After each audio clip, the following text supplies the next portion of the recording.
तो जय Hind guys and welcome again. कैसे हैं आप सब लोग? आई होप पढ़ाई-वढ़ाई बढ़िया चल रही होगी सब।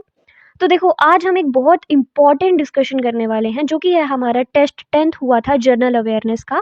इसमें हमने आपको 20 एमसीक्यूज़ पूछे थे, ठीक है? और वही 20 जो एमसीक्यूज़ हैं वो हम आज डिस्कस करेंगे। और ये जो 20 एमसीक्यूज़ है ना, ये सिर्फ़ 20 एमसीक्यूज़ नहीं होंगे, इनकी जितनी भी थीम्स होंगी, जितने भी आपको नेक्स्ट पेपर में क्वेश्चन देख सकते हैं, वो सब हम आज इस वीडियो में डिस्कस करेंगे। मैं आपको पहले बता दूँ कि देखिए जैसे जो अभी ये वाइल्ड लाइफ इंस्पेक्टर का पेपर हुआ था ना, हमने 2026 के इसमें पेपर भी लिए हुए हैं। तो make sure to watch this video completely ताकि आपको आने वाले पेपर में थोड़ा आपका कॉन्फिडेंस लेवल भी बूस्ट हो। और चीज़ें क्या होता है आपको पता है, चीज़ें ना रिटेन करना मुश्किल होता है। पढ़ा आप सबने बहुत अच्छे से है बट चीज़ें याद भूल जाती हैं, रिकॉल नहीं कर पाते हो आप at the time of paper, ठीक है? तो चलिए वीडियो स्टार्ट करने से मैं पहले आपको बता दूँ कि अगर आप इसमें से किसी भी पेपर की प्रिपरेशन कर रहे हैं, तो व्हाट्सएप नंबर पर कॉन्टैक्ट कीजिए और हमारे सभी जो कोर्सेज़ हैं ना, उनकी प्राइस बहुत ज़्यादा अफोर्डेबल है। तो please grab this offer, miss मत कीजिए इसको, प्रिपरेशन घूमते नहीं रहना है इसमें, एक बार पेपर दो, क्लियर करो, ठीक है? अच्छे से पढ़ के। तो यहाँ पर प्ले स्टोर पर जाकर हमारा ऐप इंस्टॉल कर सकते हैं। तो बाकी की इन्फॉर्मेशन आपको डिस्क्रिप्शन बॉक्स में दी जाएगी, ठीक है? डिस्कशन स्टार्ट करते हैं। देखो हमारे पास क्या है, यहाँ पर इन्होंने हमको डायरेक्टिव प्रिंसिपल्स पूछे गए हैं बट हमने उनको उनके आर्टिकल के साथ मैच करना है, ठीक है? तो देखो डीपीएसपी सबसे पहले हम इसके बारे में पढ़ लेते हैं। डीपीएसपी हमारे पार्ट 4th में मेंशन है जो कि आर्टिकल 36 से लेकर 51 तक है, ठीक है? और उसके बाद दूसरा जो इम्पोर्टेंट सवाल आता है कि सोर्सेज। अब हमारा सोर्स क्या है, डीपीएसपी हमने कहाँ से बोरो किया है? तो देखिए वो हमने बोरो किया है हमारे इरिश कॉन्स्टिट्यूशन से। तो ये दोनों सवाल जो है इनको याद रखना, पार्ट और बोरो कहाँ से किया। अब देखो जो एक्चुअल में क्वेश्चन पूछा गया था हमारे पेपर में, वो ये था कि हमारे ऑर्गेनाइजेशन ऑफ विलेज पंचायत, ये चारों चीज़ें कौन से आर्टिकल में हैं। तो मैं आपको एक सिंपल सी ट्रिक बता रही हूँ याद करने के लिए। नेसेसरी नहीं है वही वहीं से याद करो या वैसे ही याद करो। जिनको आता है बहुत अच्छी बात है, जिनको नहीं आता है एक बार सुन लो बस। देखो हमको पता है हमारे कॉन्स्टिट्यूशन के कितने ऑर्गन्स होते हैं, जुडिशरी, लेजिस्लेटिव एंड एग्जीक्यूटिव। अब देखो अब जुडिशरी तो खुद में नहीं 100% होता, ना ही एग्जीक्यूटिव खुद में 100% होता है। तो हाफ हाफ दोनों 50-50 करके मिलकर ही 100% बनता है ना। तो अब देखो separation of judiciary from executive जब होगा, अब तो हमको याद रखना है कि हाँ 50-50 कर कर, इसलिए ये आर्टिकल 50 में मेंशन है। कैसे याद रखना है, 50-50 कर कर आर्टिकल 50 में। अब देखो उसके बाद ही हमारे पास आर्टिकल 51 है। तो अब देखो कि जब हमारे पास कॉन्स्टिट्यूशन में जुडिशरी है, एग्जीक्यूटिव है, सारे काम अच्छे से हो रहे हैं, तो फिर पीसफुल रहेगा ना वो चीज़, वो एरिया या वो स्टेट जो कंट्री है वो पीसफुल रहेगी। तो फिर प्रमोशन ऑफ इंटरनेशनल पीस आ जाएगा हमारे पास आर्टिकल 51 में। 50 में हमने देख लिया हमारे पास एग्जीक्यूटिव और जुडिशरी में सेपरेशन है, और उसके बाद हमने देखा कि पीसफुल हो गया इसलिए आर्टिकल 51 आ गया। उसके बाद हमारे पास आता है विलेज पंचायत। अब देखो ऑर्गेनाइजेशन है ना, तो हमने देखा कि जो जुडिशरी और एग्जीक्यूटिव था ये हाई लेवल पे था। अब जो हमारे विलेज पंचायत होती है ये थोड़े कम लेवल पे होती है, तो इसको भी हम 40 दे देते हैं। तो इसका आर्टिकल हो गया 40। और यूनिफॉर्म सिविल कोड, जो मतलब यूनिफॉर्म से आप याद रखो कि 44 करके कुछ, जैसे ये 44 लिखा है ना, तो यूसीसी का आर्टिकल हो जाएगा 44, ठीक है? तो आई होप आपको ये चारों आर्टिकल क्लियर होंगे। ये हमने किस ट्रिक से याद किया, एग्जीक्यूटिव और जुडिशरी का 50 और पीस 51 में हो गया। फिर पंचायत हमने देखा कि उससे कम 40 में होगी और यूसीसी आ जाएगा 44 में। अब देखो इंपॉर्टेंट चीज़ पेपर में ये भी पूछी जा सकती है आपको कि कौन सा इसमें से सोशलिस्ट प्रिंसिपल है, कौन सा गांधीयन है और कौन सा लिबरल है।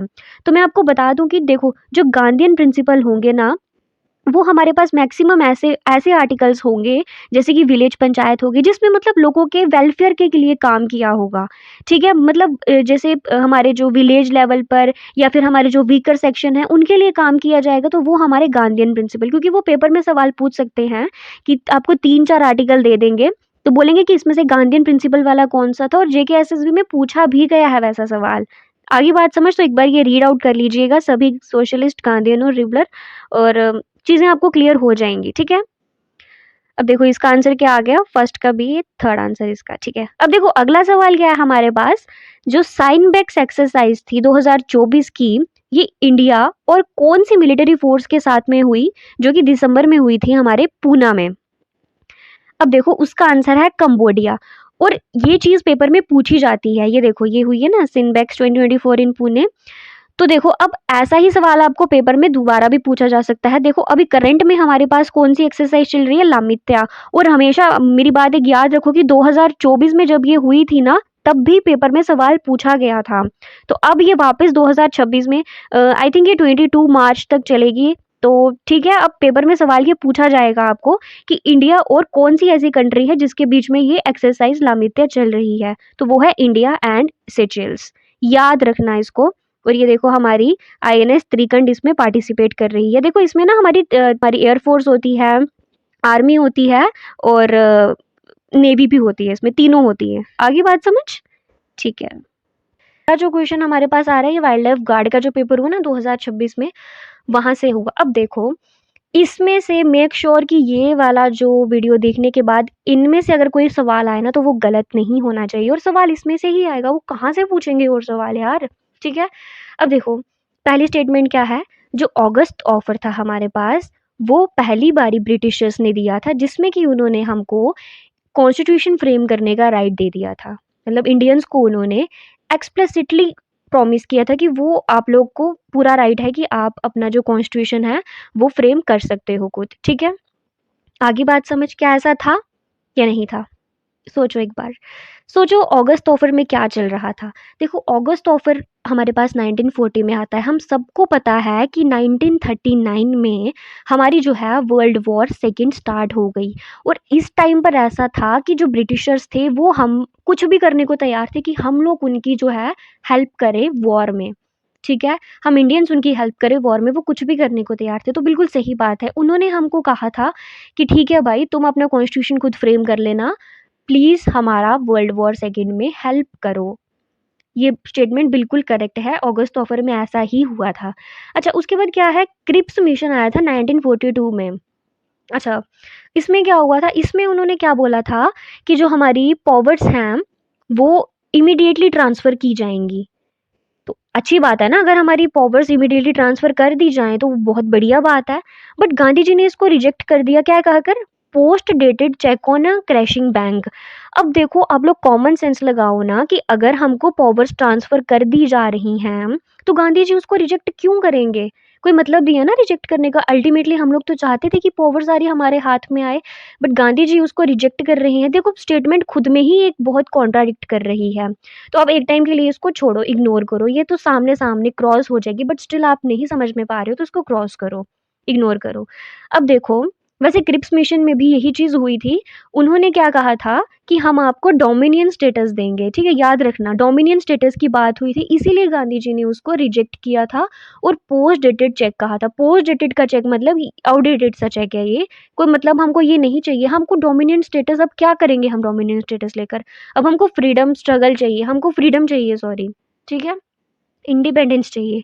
अब देखो उसके बाद नेक्स्ट क्या है हमारे पास, वेवेल प्लान है जो कि 1945 में आया था, जिसने प्रपोज़ किया था 3 tier grouping of provinces into A, B, C to satisfy the Muslim League. अब देखो जभी भी आप लोगों ने मॉडर्न हिस्ट्री पढ़ी होगी, और मुझे लगता है अगर आपने कोई भी प्रीवियस ईयर क्वेश्चन देखा होगा तो आपने एक पढ़ा होगा कैबिनेट मिशन प्लान। अब देखो जो कैबिनेट मिशन प्लान है ना, ये बहुत इंपॉर्टेंट है, इसको याद रखना। इसी में हमारी जो है कैटेगराइजेशन हुई थी ए, बी और सी में, ना कि वेवेल में। वेवेल प्लान में उन्होंने हमको बोला था कि हम आपको इंटरिम गवर्नमेंट है वो बनाने के लिए देंगे, बट उसके बाद हमारे पास जो कैबिनेट मिशन प्लान था जो कि 1946 में हुआ था हमारे पास, उसमें हमने कैटेगराइज किया था ए, बी और सी में। यहीं से जो है ना हमारा मतलब कहते हैं ना नींव, नींव तो नहीं कह सकते, जिससे कि हाँ अब तो हमको मतलब इंडिपेंडेंस मिल ही जाएगी। वो यही यही जो था ना कैबिनेट मिशन प्लान, यही इंपॉर्टेंट था। ये इस मिशन प्लान पे ना मतलब बहुत सारे प्रीवियस ईयर क्वेश्चन पूछे गए, मतलब सब पे ही पूछे गए हैं, बट इसको याद रखना कैबिनेट मिशन था इसका आंसर। अब वो क्या कह रहे हैं कि जो माउंटबेटन प्लान था 1947 का, इसने एक प्लेबिसाइड मैंडेट किया कि जो नॉर्थ वेस्टर्न फ्रंटियर प्रोविंस है और जो सेलेट डिस्ट्रिक्ट असम में है, हाँ, इन दोनों का तो मुझे लगता है पता ही होगा सबको कि इसमें मतलब माउंटेन बेटन प्लान में उन्होंने बोला था कि इनको और इनको राइट है कि ये किसी भी पार्ट को जो है चूज़ कर सकते हैं कि हमको यहाँ रहना है, यहाँ पे रहना है या अपना इंडिपेंडेंस रहना है। आगे बात समझ, ऑगस्ट ऑफर में क्या था हमारे पास, उन्होंने बोला था क्योंकि वो हमको चाहते थे कि हम उनकी हेल्प करें और गांधी जी बिल्कुल एग्री थे कि हाँ, हम हेल्प मतलब आपकी जो वॉर में है ना, हम पूरी की पूरी हेल्प करेंगे। ठीक है?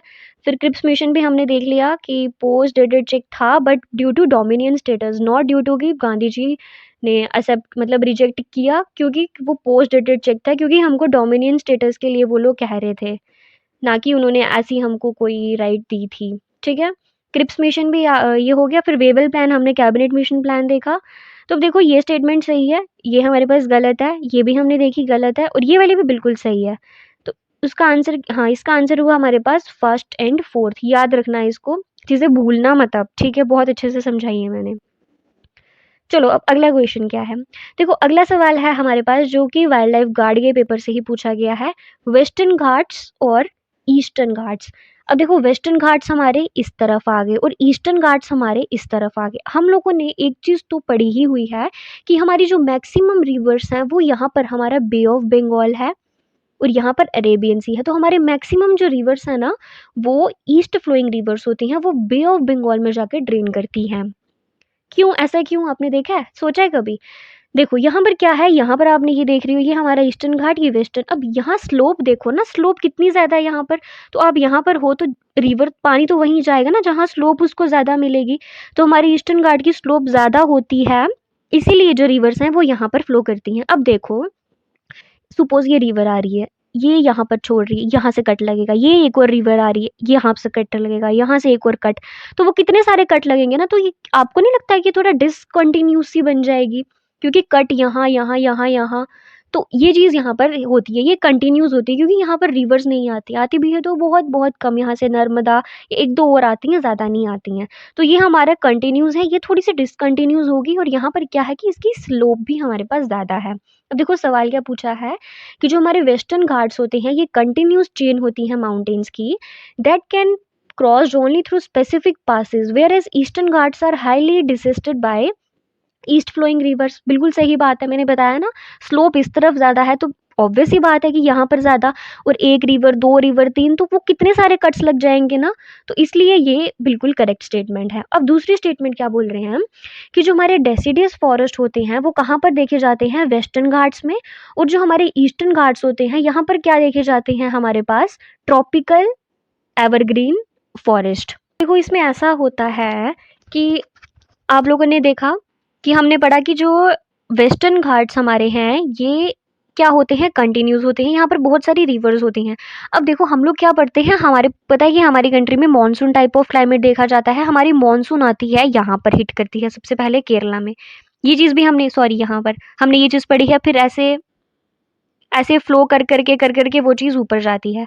तो अब मेरे को एक चीज़ का जवाब दो कि हमारे पास एवरग्रीन फॉरेस्ट कहाँ पर होते हैं, जहाँ पर कि हमको बारिश देखने को मिली रहे। अगर बारिश होती रहेगी तो वहाँ पर क्या है, हमारे प्लांट्स की ग्रोथ जो है वो अच्छी खासी रहेगी।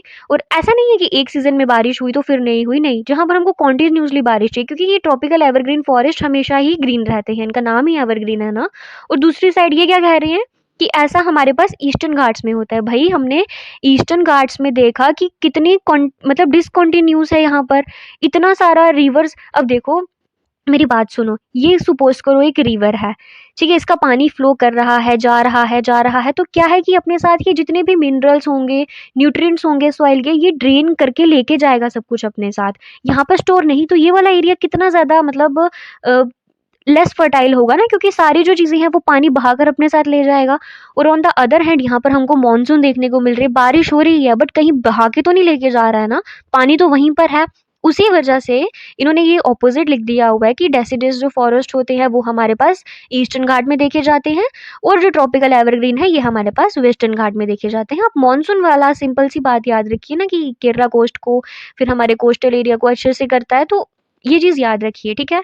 अब देखो लास्ट में क्या है कि जो ग्रेट एस्कार्पमेंट है वेस्टर्न घाट का, वो एक्ट करता है as a primary water divide between the Arabian sea and the west bay of Bengal. हाँ बिल्कुल, ये देखो ये हमारे पास आ गया अरेबियन सी और ये आ गया, ये तो बिल्कुल करेक्ट स्टेटमेंट है।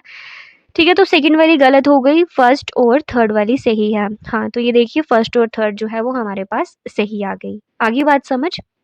अब देखो रिवर्स पर भी इम्पोर्टेंट क्वेश्चन है और रिवर्स पर कि हर बार क्या है कि एक ना एक सवाल तो पूछा ही जाता है। देखो सबसे पहले हमको क्या पूछा गया, महानंदी। महानंदी हमको यहाँ छत्तीस, देखो ये प्रॉपर मैप नहीं है, हम लोग एक अच्छा डिस्कशन करेंगे रिवर्स पर, तुमको सारी रिवर्स याद हो जाएंगी उससे, बट स्टिल क्वेश्चन के हिसाब से हम यहाँ डिस्कशन कर रहे हैं अभी थोड़ी सी। देखो महानंदी जा रही तो बे ऑफ बंगाल में, बट ये राइस छत्तीसगढ़ से कर रही है। फिर हमने देखा कि गोदावरी, गोदावरी हमको महाराष्ट्र से ओरिजिनेट करती हुई दिखेगी और बे ऑफ बंगाल में। फिर हमने देखा कावेरी, कावेरी हमको कर्नाटका से मिलेगी, ये वाले एरिया से, वहां फिर वो यहाँ पर ड्रेन करेगी। फिर नेक्स्ट था तापी, तप्ती, ये हमको यहाँ एमपी से दिखेगी। देखो प्रॉपर मैप नहीं है ये इसीलिए, बट इनको ओरिजिनेशन हम पढ़ेंगे नेक्स्ट वीडियो में बहुत अच्छे से, ठीक है। देखो तो अब वो क्या पूछ रहे हैं, हमने देखा महानंदी छत्तीसगढ़ है, ठीक है, गोदावरी महाराष्ट्र, ठीक है, तप्ती हमने देखा मध्य प्रदेश, ठीक है, बट कावेरी हमने क्या देखा, आंध्र प्रदेश नहीं था, हमने महाराष्ट्र सॉरी कर्नाटका देखा, तो ये कर्नाटका से कर रही है, आंध्रा से नहीं कर रही है, ठीक है। तो 1 2 एंड 3 जो करेक्ट है। बट अब आपको ना सवाल ये भी पूछा जा सकता है कि ये ड्रेन कहाँ पर कर रही हैं, वो चीज़ भी ध्यान रखनी है आपको, ठीक है। हमने वो चीज़ भी पढ़ी कि जो ताप्ती थी ना, यही एक जो है वेस्टर्न फ्लोइंग रिवर है, बाकी सारी बे ऑफ बंगाल में ही जाकर ड्रेन कर रही हैं, ठीक है। अब देखो अगला सवाल क्या है हमारे पास, जो करियर काउंसलिंग वाले पेपर में पूछा गया है कि जो हमारे जम्मू का क्लाइमेट है वो कैसा है। देखो सबसे पहले तो आप ये मैप देखो, हमको पता है कि ये हमारे पास इक्वेटर आ गया, ये हमारे पास 30 डिग्री पे इक्वेटर है, सॉरी 0 डिग्री पे 30 डिग्री लैटिट्यूड, ये भी 30 डिग्री, फिर ये है, फिर ये है, ये हमारे पास इक्वेटोरियल एरिया है, यहाँ पर इक्वेटर। फिर हमारे पास क्या होता है, ट्रॉपिकल एरिया, फिर होता है सब ट्रॉपिकल एरिया जो ट्रॉपिक ऑफ कैंसर के बाहर, ये देखो यहाँ पर होता है हमारे पास Tropic of Cancer northern hemisphere में, और नीचे होता है हमारे पास ट्रॉपिक ऑफ कैप्रिकॉन हमारे सॉरी सदर्न हेमिस्फीयर में। तो इसके बीच में जो एरिया रहेगा, ये वाला एरिया, ये हमारा होगा ट्रॉपिकल एरिया, बट जो इसके बाहर एरिया रहेगा वो क्या होगा हमारे पास, सब ट्रॉपिकल एरिया। अब देखो जैसे कि मैं आपको बताऊं, हमारा ट्रॉपिक ऑफ कैंसर इंडिया से पास करता है, हमारी जो 7 ऐसी स्टेट्स हैं जिसमें से पास करता है, याद रखना ये भी पेपर में सवाल पूछा जाएगा। अब देखो कि ये वाला एरिया तो हमारा क्या आ गया, ट्रॉपिकल एरिया आ गया। मैंने आपको बताया ना जो ये ट्रॉपिक ऑफ कैंसर है, तो साउथ में क्या होगा, ट्रॉपिक ऑफ कैप्रिकॉर्न होगा, इन दोनों के बीच में जो एरिया होगा वो हमारे पास आ जाएगा ट्रॉपिकल एरिया। अब इसके जो बाहर होगा वो कौन सा होगा हमारे पास, वो होगा हमारे पास सब ट्रॉपिकल एरिया। तो ये हमारे पास कौन सा आ गया, हमारा जे&के वाला, ये सॉरी राजस्थान से भी पास करता है, ये यूपी वाला, दिल्ली, हरियाणा, पंजाब, तो ये हमारे सारे जो हैं ये सब ट्रॉपिकल एरिया में। अब सब ट्रॉपिकल एरिया में तो इनका क्लाइमेट भी क्या होगा, सब ट्रॉपिकल, क्यों, क्योंकि यहाँ पर हमारे मानसून देखी जाती है, फिर वेस्टर्न डिस्टर्बेंस होती हैं, तो ये चीज़ आपको याद रखनी है कि ट्रॉपिक ऑफ कैंसर पास कर रहा है, और हमारा जो जम्मू का क्लाइमेट है वो सब ट्रॉपिकल क्लाइमेट आ गया, ठीक है। याद रखना, ये स्टेट्स के नाम भी याद रखना, पेपर में सवाल आपको डायरेक्टली पूछा जाएगा, ठीक है। अब देखो उसके बाद क्या है, हमें पूछा गया है क्वेश्चन, हमारा जो सेंसस था ना 2011 का, उसमें अब आपको पता है वापस हमारा सेंसस होने वाला है, तो अब हमारा जो सेंसस होगा वो हमारा होगा डिजिटल सेंसस। याद रखना पेपर में पूछा जाएगा कि अभी जो होने वाला है कौन सा सेंसस होगा, तो ये डिजिटल सेंसस होगा। अब देखो जब 2011 में हुआ था तो उन्होंने क्या बोला था कि जो लिटरेसी रेट है इंडिया में वो बढ़ गया है 74%। अब उत्तर प्रदेश जो है वो हाईएस्ट पॉपुलेशन है जितनी भी स्टेट्स हैं उनमें से, और केरला को रिकॉर्डेड किया गया है हाई लिटरेसी रेट, सबसे ज़्यादा इंटेलिजेंट लोग यहीं पर होते हैं, और जो सेक्स रेशो है फीमेल पर 1000 मेल्स की वो इम्प्रूव हुई है। तो देखो लिटरेसी रेट तो इंडिया में बढ़ा है, नो डाउट, ठीक है, टेक्नोलॉजी की वजह से लगा लो, या अवेयरनेस की वजह से लगा लो, या गवर्नमेंट स्कीम्स की वजह से लगा लो, हमारा जो लिटरेसी रेट है वो बढ़ा है, ठीक है। अब ये जो है ना डाटा ये फ्लक्चुएट करता रहता है, तो अगर श्योरिटी हो तभी पेपर में मार्क कीजिए, ऐसे मत कीजिए, ठीक है। और उत्तर प्रदेश जो है वहाँ पर हाईएस्ट पॉपुलेशन है, ठीक है। केरला में जो लिटरेसी रेट सबसे ज़्यादा है हमको पता है।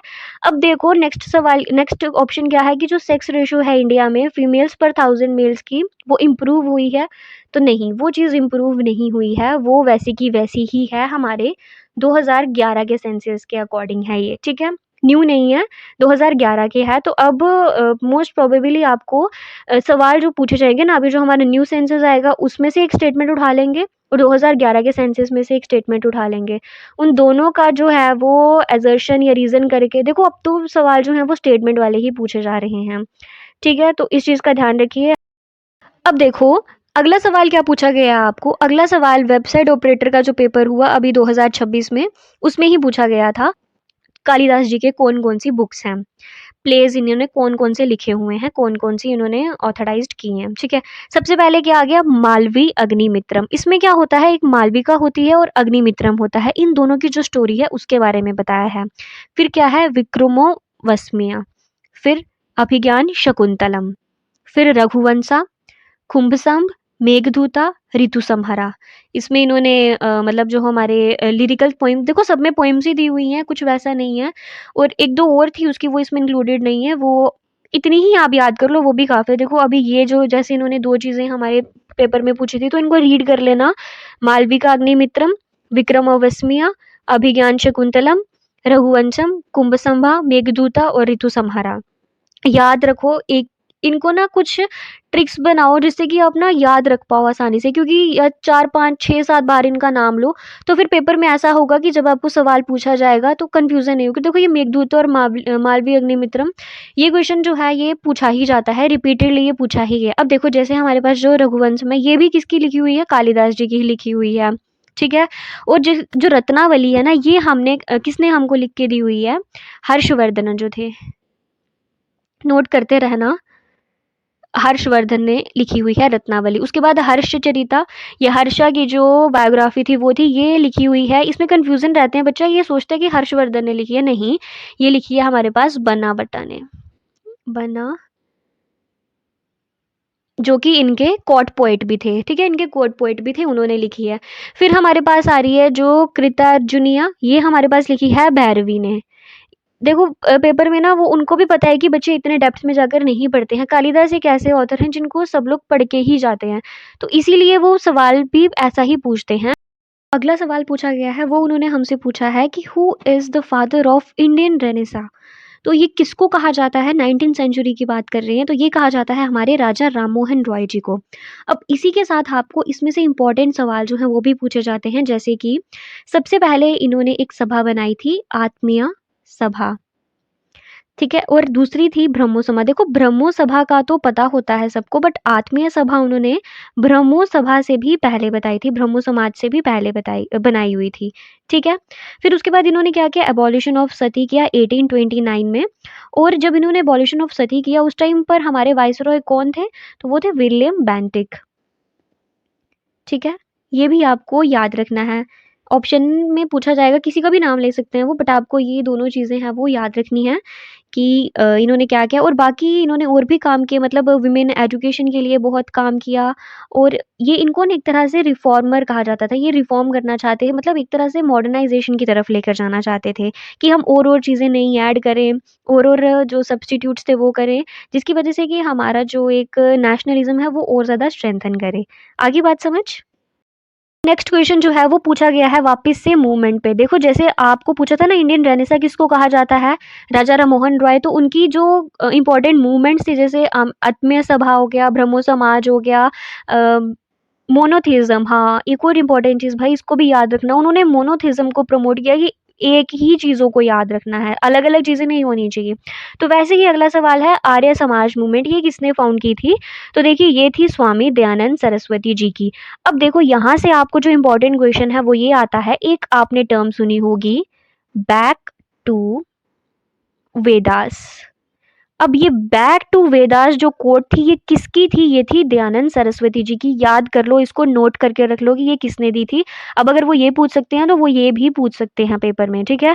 इन्होंने एक और स्टार्ट किया था, शुद्धि मूवमेंट भी इन्होंने स्टार्ट की थी कि इस टाइम पर क्या हुआ था ना कि लोग अपना रिलीजन चेंज बहुत ज़्यादा करवा चुके थे, तो उन्होंने कहा कि आप रिकन्वर्जन जो है वो वापस हिंदुइज्म में करवा सकते हो थ्रू शुद्धि मूवमेंट। फिर उसके बाद इन्होंने बहुत सारे काम किए वुमेन्स की एजुकेशन के लिए, मैरिजेस के लिए, तो ये सारी चीज़ें तो बेसिक सब में सेम ही होती हैं, बट बैक टू वेदास याद रखना। उसके बाद हमारे पास ये हमने पढ़े, और स्वामी विवेकानंद जी हैं। अब देखो स्वामी विवेकानंद जी ने एक बहुत इंपॉर्टेंट एक मिशन फाउंड किया था जिसका नाम था रामाकृष्णा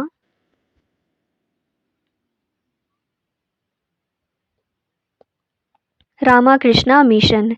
याद रखना पेपर में सवाल पूछा जाता है कि रामाकृष्णा मिशन किसने फाउंड किया, तो वो किया स्वामी विवेकानंद जी ने। और ये किस टाइम पर हुआ होगा, ये आए थे 1893 में, और देखो ये आए थे 1875। तो थोड़ा थोड़ा क्रोनोलॉजी का भी ध्यान रखना, बहुत ज़्यादा नहीं, थोड़ा थोड़ा। और देखो ये कह रहे थे बैक टू वेदास, बट ये कह रहे थे non Vedanta philosophy. Non Vedanta में ये नहीं है कि वेदा जो वेदास के एंड में हुआ था ना, अपने उपनिषद्स वगैरह पढ़े थे वो, तो इनकी वो वाली फिलॉसफी थी। दोनों में अलग अलग चीज़ें थी, बट आपको याद रखना है इनका क्या काम था, इनका क्या काम था। वो पूछ सकते हैं कि बैक टू वेदास आपको दयानंद सरस्वती ने दिया या फिर स्वामी विवेकानंद ने दिया, तो कंफ्यूज नहीं होना है, ठीक है। अब देखो अगला सवाल क्या है कि जो सबसे लार्जेस्ट ब्रैकिश वाटर है वो हमारी कौन सी स्टेट में, तो देखो इसका सवाल ना सबको ही पता होता है, हमारी ही ओडिशा। आगे बात समझ, ठीक है, इसमें कुछ समझाने जैसा नहीं है। अब नेक्स्ट क्या है कि जो गुलमर्ग है एक फेमस हिल स्टेशन, एक स्काई रिजॉर्ट, ये कौन सी डिस्ट्रिक्ट में है, तो देखिए ये है हमारे पास बारामूला डिस्ट्रिक्ट में। ये मतलब पता नहीं क्यों मुझे लग रहा है कि ये सवाल ना आपको वापस पूछा जाएगा, और इसी के साथ में जो आपके विंटर खेलो इंडिया विंटर गेम्स हुए थे ना, उसमें से भी आपको सवाल जो है वो इंटरलिंक करके इसके साथ पूछ सकते हैं, क्योंकि अभी हमारे उमर अब्दुल्ला जी ने इनिशिएटिव लिया जिसमें कि वो हमारे जो गुलमर्ग में और 2-3 और उन्होंने डेस्टिनेशंस ली थी, जिसमें कि वो जो स्पोर्ट्स की एक्टिविटीज़ थी ना, मतलब स्नो में, वो उनको एनहांस करेंगे ताकि जो है टूरिज़्म एक तरह से प्रमोट किया जा सके। तो आपको खेलो इंडिया विंटर गेम्स के जो एडिशन हुए ना 2026 के, इनको याद रखना है, इसके बारे में सारी की सारी इन्फॉर्मेशन ले लेना जो हमारे फ़ेब में चले थे। 2 फ़ेज़ेज़ में हुआ, ठीक है। पहला फ़ेज़ जो हमारा हुआ था ना, वो हुआ था लद्दाख में। जो सेकंड फेज़ हुआ वो भी हमारा कहाँ पर हुआ, वो हुआ गुलमर्ग में। और जो फर्स्ट फेज़ था लद्दाख वाला, वहाँ के जो गवर्नर ने प्रिसाइड किया था, और जो गुलमर्ग में हुआ वो हमारे यहाँ के गवर्नर साहब मनोज सिन्हा जी ने प्रिसाइड किया था, ठीक है। तो ध्यान रखना, चीज़ें समझ के करना। पेपर में सवाल गुलमर्ग से ये पूछा गया है ना, तो वो खेलो इंडिया में भी जो गुलमर्ग था वहाँ से पूछा जाएगा, और टूरिज़्म डेस्टिनेशन पे भी पूछा जाएगा। आगे बात समझ, चलो अब आगे देखो। अब क्या बोल रहे हैं कि जो हाँ, एक कश्मीरी फेस्टिवल है हेरत, ये क्या होता है? अब देखो हमारे यहाँ पर क्या होता है, शिवरात्रि मनाते हैं ना हम, जिस दिन शिव की पूजा की जाती है हम लोग शिवरात्रि मनाते हैं। बट हेरत कश्मीरी में उसको कहा जाता है, शिवरात्रि को ही कहा जाता है। तो ये कौन से रिलीजन से एसोसिएट करता है, तो देखिए ये हिंदुइज्म से एसोसिएट करता है, ठीक है। याद रखना ये सवाल भी ना 2-3 बार जेकेएसएसबी में पूछा गया है, और प्रोबेबिलिटी है कि आगे भी ये पूछा जाएगा, ठीक है। अब देखो आगे क्या क्वेश्चन है हमारे पास, ऐसी कौन सी ट्रेडिशनल अटायर है जो कि मैन और वुमेन दोनों वेयर करते हैं कश्मीर में, तो भाई ये तो आना ही चाहिए सवाल, आप लोग जेएंडके में रहते हो तो इतना तो आपको पता होना चाहिए, तो वो है हमारे पास फेरन, ठीक है। अब आगे देखो, आगे है हमारे पास हाँ, डचिगम नेशनल पार्क जो है वो कौन सी एंडेजन स्पीशीज के लिए बहुत ज़्यादा फेमस है, तो देखिए ये है हंगुल। और ये सवाल जो पेपर में मैं कह रही हूँ 5-6 बार तो पूछा ही गया है, सिर्फ जेकेएसएसबी की नहीं, बाकी कोई भी पेपर उठा के देख लो ना, इसी को वो जैसे कहते हैं कि हंगुल जो है वो कहाँ फाइंड किया जाता है, डचिगम नेशनल पार्क में। तो डचिगम नेशनल पार्क इसके लिए फेमस है, हंगुल के लिए, तो इसको याद रखना। अब देखो स्नो लेपर्ड से क्या याद आ रहा है मुझे, स्नो लेपर्ड से याद आ रहा है हमारा मैस्कॉट, हमारा जो खेलो इंडिया विंटर गेम हुआ उसका जो मैस्कॉट था वो था हमारा स्नो लेपर्ड। तो याद रखना इस चीज को भी, हर एक ना मतलब जब आप पढ़ते हो तो क्वेश्चन उसको डेप्थ में जाकर पढ़ा करो कि इससे क्या क्वेश्चन और पूछा जा सकता है। आगे बात समझ। अब देखो अगला क्वेश्चन क्या है, हाँ, कौन सी ऐसी स्टेट है, एक मिनट, तो देखो इसमें वो पूछा जा रहा है कि कौन सी ऐसी कोस्ट लाइन है इंडिया में, सॉरी स्टेट है इंडिया में जिसकी हाईएस्ट कोस्ट लाइन है। तो देखो अगला सवाल क्या है, वो पूछ रहे हैं कि इंडिया में ऐसी कौन सी कोस्ट लाइन है, कौन सी स्टेट है जिसकी हाईएस्ट कोस्ट लाइन दी गई है हमको। एक मिनट, देखो stop stop stop stop stop stop, तो देखो अगला सवाल क्या है कि हमारी कौन सी ऐसी स्टेट है जिसकी लॉन्गेस्ट कोस्ट लाइन है। तो देखो ये चीज़ भी अभी न्यूज़ में थी इसीलिए पूछी गई है। तो देखो वो है हमारे पास गुजरात, गुजरात की लॉन्गेस्ट कोस्ट लाइन है, बट इन द स्टेट्स देखो वो आपको ना पेपर में ये ऑप्शंस दे देंगे, बट वो ऊपर लिख देंगे यूटी या स्टेट करके। तो फिर कौन सी होगी, तो फिर अगर यूटी भी आपको पूछी जाएगी तो यूटी है हमारे पास अंडमान एंड निकोबार, इसकी जो है इसकी हाईएस्ट कोस्ट लाइन देखी जाएगी। फिर आगे बात समझ, याद रखना है ये स्टेट्स में आ गई और वो यूटीज में आ गई, अंडमान एंड निकोबार। अब देखो अगला क्वेश्चन क्या है कि जो हमारे महाराजा हरि सिंह जी हैं, उन्होंने इंस्ट्रूमेंट ऑफ एक्सेशन कब साइन किया था? तो देखो 26 अक्टूबर 1947। ये जो सवाल है, ये भी एवरग्रीन सवाल ही है। आपको पता नहीं कितनी बार पेपर में पूछा गया है, स्टेटमेंट्स यहाँ-वहाँ करके। बट अब देखो आगे वाले जो 2026 के पेपर है ना, उसमें जो है स्टेटमेंट्स आपको ज़्यादा पूछी जाएँगी। एक-एक वन लाइनर नहीं रहेंगे अब, करंट अफेयर्स में से लिंक करके या किसी भी तरीके से आपको क्वेश्चन पूछा जाएगा, तो ध्यान रखना, ठीक है?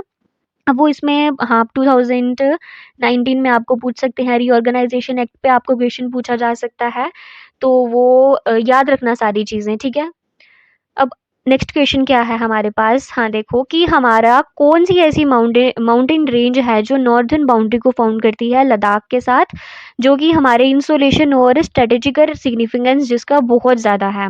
अब देखो ये आ गई हमारे पास माउंटेन काराकोरम, लद्दाख, यान्स्कर, पीर पंजल, ये यान्स्कर रिवर भी आ गई साथ में। तो देखो ये आपको याद करनी ही पड़ेगी क्योंकि कोई ऑप्शन नहीं है। पेपर में सवाल पूछा ही जाएगा। सबसे टॉप पर कौन-सी है? काराकोरम है, ये लद्दाख के साथ में मिलती है जाकर। अब देखो तो इसका आंसर क्या होगा हमारे पास? काराकोरम रेंज। काराकोरम, लद्दाख, यस्कर, ये तो तीनों मैं आपको कह रही हूँ कि याद रख ही लो, ये पूछा जाता है। काराकोरम, लद्दाख, यस्कर, KLZ करके, कुछ भी करके, ठीक है? अच्छा, अब अगला सवाल क्या है हमारे पास? कौन-सा ऐसा नेशनल पार्क है जो कि जम्मू एंड कश्मीर में लोकेटेड है? अब देखो रैचिकम नेशनल पार्क हमने वो देखा ना, हंगुल वाला, यहाँ पर हंगुल मिलता है। वही मैंने आपको कहा कि क्वेश्चन यही घूम फिरा कर वो पूछ लेते हैं, ठीक है? उसके बाद ये असिस्टेंट सेक्रेटरी का पेपर था। उसके बाद है काज़ीरंगा नेशनल पार्क, फिर क्या है Kishtwar high altitude national park. अब इसका आंसर मुझे कमेंट सेक्शन में बताओ।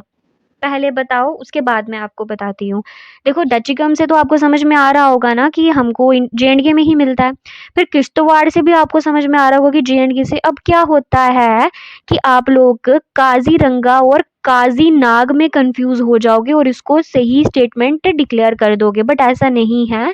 जो काज़ीरंगा नेशनल पार्क है ये हमें असम में देखा जाता है, बट जो काज़ीनाग है वो मिलता है। तो काज़ीरंगा में कन्फ्यूज़ नहीं होना है, काज़ीरंगा JNK में नहीं मिलता है, ठीक है? तो फर्स्ट और थर्ड स्टेटमेंट हमारे पास करेक्ट हो गई। अब हमारे पास लास्ट क्वेश्चन है आज का, वो ये है कि कौन-सा ऐसा ट्रेडिशनल कश्मीरी म्यूज़िकल इंस्ट्रूमेंट है, जो कि हमारे क्लासिकल म्यूज़िक में देखा जाता है? देखो सबसे पहले आ गई वीणा, फिर आ गया संतूर और शहनाई। संतूर है क्योंकि हमने ये चीज़ पढ़ी हुई है, बहुत बार पढ़ी है। अपने संतूर के बारे में बहुत बार पेपर में पढ़ा होगा और पेपर में बहुत बार पूछा भी गया है सवाल, तो याद रखना है। और देखो करंट में जो भी चीज़ होगी ना वो आपको पेपर में पूछी ही जाएगी, 100% पेपर में वो चीज़ पूछी जाएगी।